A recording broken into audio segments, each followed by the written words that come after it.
కార్యక్రమం నిర్వహించారు. జెండా వెంకటాపూర్ గ్రామంలోని శ్రీ భక్తాంజనేయ ఆలయం వద్ద శ్రీ అయోధ్య రాముల వారి ప్రాణ ప్రతిష్ఠ శ్రీరామ జన్మభూమి మందిరం ప్రారంభోత్సవ కార్యక్రమంలో భాగంగా జెండా వెంకటాపూర్ గ్రామంలోని ప్రజలందరూ భక్తి శ్రద్ధలతో బాజా భజంత్రీలతో శ్రీరామనామ స్మరణలతో అంగరంగ వైభవంగా శోభయాత్ర నిర్వహించారు.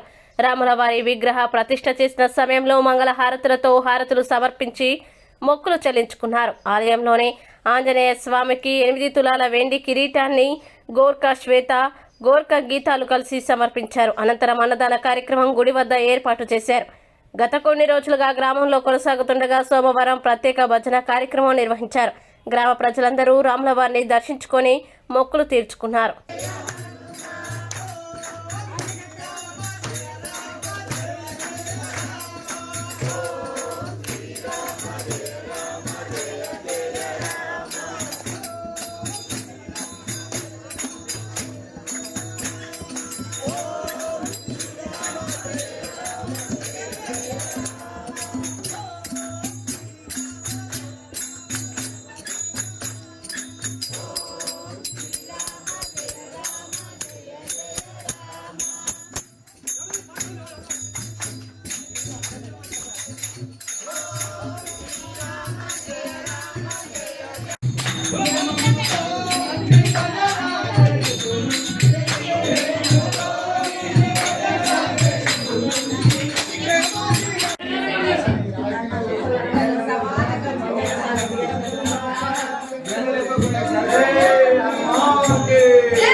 Yeah.